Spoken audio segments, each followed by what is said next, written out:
Hola a todos, soy la licenciada Eliana Cotjiri Daza y bueno, ahora vamos a hablar sobre lo que es la unidad 1, alfabetización digital en el siglo XXI. Bueno, para hablar de la alfabetización digital en el siglo XXI tenemos que ver primeramente que las tecnologías de la información y comunicación han generado una serie de necesidades. Han influido en diferentes aspectos, como por ejemplo en las relaciones en las personas. Se ha trabajado también se ha visto también que ha habido ciertas modificaciones en lo que son las instituciones y también los gobiernos. Hoy en día se habla, por ejemplo, de los gobiernos electrónicos. Las empresas han ido generando unos cambios muy puntuales en cuanto a lo que es el manejo de las cuentas, el acceso a la banca por internet, y también las empresas, ¿no? Que ya han ido viendo el uso de otras tecnologías para poder optimizar sus procesos. ¿Qué más? También nos vemos conectados. Todos estamos como que conectados y esto ha generado ciertos cambios todo el tiempo de manera permanente, ¿no? Ya no basta acumular conocimientos, ¿no? Hoy la información corre sin límites y además debemos estar en condiciones para aprovechar y utilizar estas tecnologías. Debemos estar en condiciones para poder actualizarnos, para poder profundizar y para poder enriquecer nuestras prácticas pedagógicas. ¿Qué será la alfabetización digital? ¿Qué implicará? Hay muchas definiciones, ¿no? Una de las definiciones que se maneja con la UNESCO, que es la alfabetización digital, va a consistir principalmente en la capacidad de poder identificar, de poder producir, de poder tratar, de poder transformar, de poder difundir y utilizar la información. ¿Con vista a qué? Con vista a que esa persona pueda crear y aplicar los conocimientos necesarios para el desarrollo humano. ¿Qué más tendrá esta sociedad de la información y el conocimiento, ¿no? ¿Qué características tendrá, ¿no? Tiene unas características muy puntuales que influyen en lo que es el aprendizaje y en los procesos de enseñanza-aprendizaje que trabajamos nosotros ahora, ¿no? Una de las características es, por ejemplo, que esta sociedad es globalizada. Los conocimientos ya no son locales, todo trasciende mundialmente, ya sea de manera positiva o negativa. Otra de las características es que gira en torno a lo que son las tecnologías. De hecho, esta característica es la que hace que el avance muy veloz ha sido que, por ejemplo, se genere ciertos espacios donde no se puede hacer reflexión inmediata sobre su impacto, ¿no? En qué medida esto está impactando en los procesos que se desarrollan. Otra de las características es que también genera nuevos sectores laborales, es decir, empiezan a generarse, por ejemplo, el teletrabajo, por ejemplo, la educación en línea y otros ámbitos también. Otra de las características es el exceso de la información. Incluso en algunos espacios se ha hablado de lo que es la infoxicación, ¿no? Hay mucha información, hay tanta que a veces la amplitud y la rapidez de la información no siempre es la precisa ni la adecuada. Otra de las características también es que, por ejemplo, en esta sociedad es muy importante, se tiene que dar mucha importancia a esto que es aprender a aprender. Debemos saber aprender porque es una sociedad en permanente cambio. ¿Qué características más habrá? Tenemos que esta característica muy importante que genera desigualdad. Genera ciertas desigualdades, genera ciertas brechas digitales, donde unos saben más, unos saben menos, unos tienen acceso a unas tecnologías, otros no, y bueno, más adelante ya vamos a analizar cómo esto pues influye en el desarrollo de todas las unidades. Otra característica finalmente es que esta sociedad pues tiene un mercado con muchas demandas. Se van generando muchas demandas, nos va generando muchas demandas, digamos, por ejemplo, los youtubers, ¿no? Nos va generando otros, como decíamos, el acceso a lo que es nuevos empleos. Entonces esto va cambiando todo el tiempo y es algo que vale la pena resaltar. Con esta idea también de dar estas características de lo que es la la sociedad de la información y el conocimiento, pues también se hablan de lo que son los nativos digitales y los inmigrantes digitales.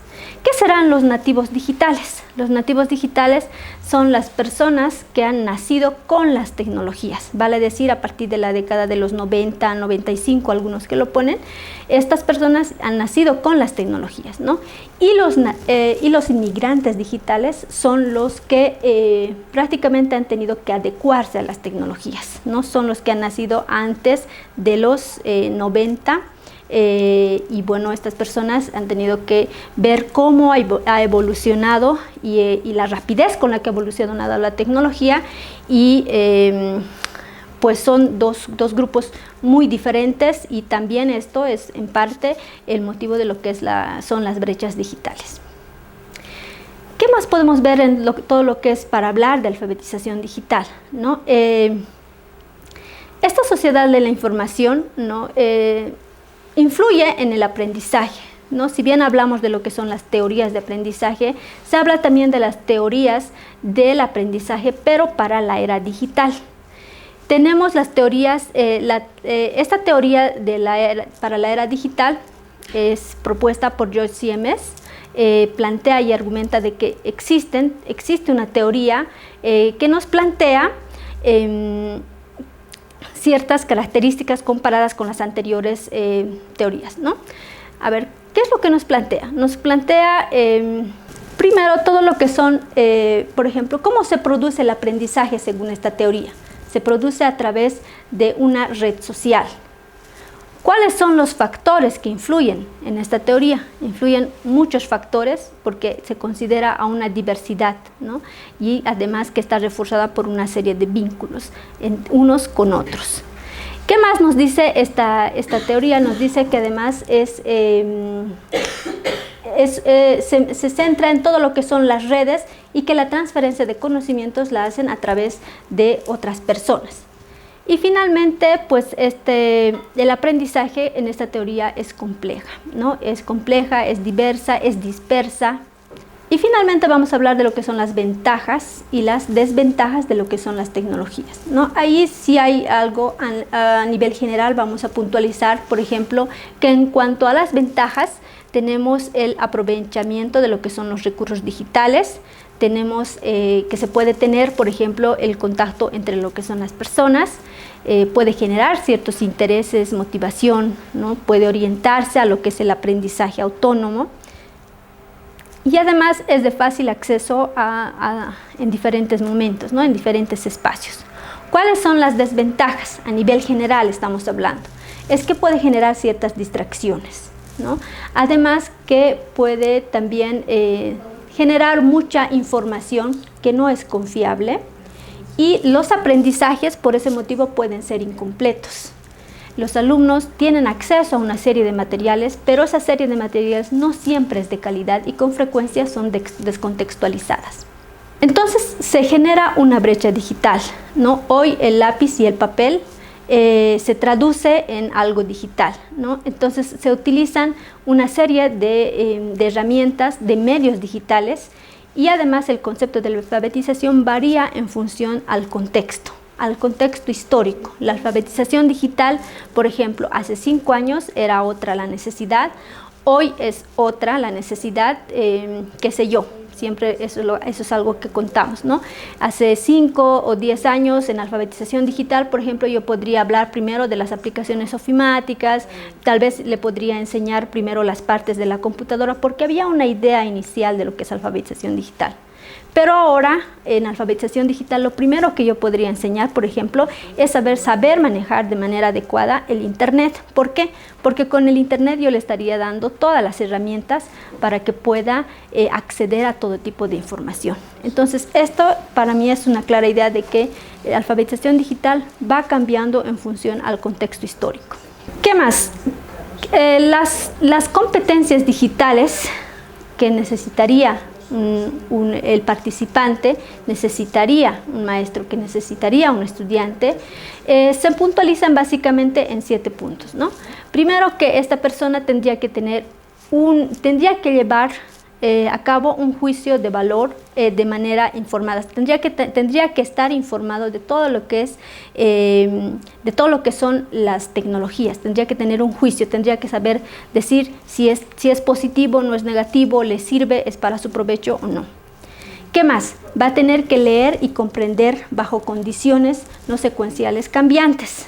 Va a tener que, quizá con estos de los multimedios, va a tener que cambiar constantemente la forma en la que va a aprender, no de manera secuencial, sino no secuencial. ¿Qué más? Va a construir conocimientos propios a partir de lo que es la información confiable, desde distintas fuentes, ¿no? Y luego va a utilizar buscadores de internet de manera adecuada, va a gestionar el flujo de lo que es multimedia, va a ser consciente de que es un usuario, ¿no?, en todo lo que son las redes digitales, y va a evaluar los sistemas de apoyo que le presenten en las redes. Estos 7 puntos serían las características principales de lo que son las competencias digitales que necesitaríamos desarrollar. A nivel de Bolivia tenemos unos avances en cuanto a lo que son las tecnologías, ¿no? Si bien desde el Ministerio de Educación pues se ha generado ciertos espacios de lo que es la formación para docentes, con computadoras a docentes, se ha generado también redes de comunicación para educadores, ¿no? Tenemos desde el Ministerio de Educación el apoyo a lo que son las Olimpiadas Científicas, se ha trabajado el componente específico de lo que es tecnología y ciencia. También hay otra instancia que es la UNEFCO, que ha trabajado en cuanto a capacitación docente sobre lo que son las tecnologías, y también hay unos eventos que se van desarrollando anualmente, que es Educa Innova, y pues bueno, ahí se van socializando todas las experiencias docentes, ¿no? Consideramos que sí hay avances, pero también hay datos que quizá nos llaman la atención. Hay ciertos estudios donde nos llaman la atención y pues ahí es donde queremos ver que estas brechas digitales no sean tantas, ¿no? Es un desafío para Bolivia desde este contexto. Bueno, pues agradecerles estos momentos y ya nos vemos en la próxima unidad temática.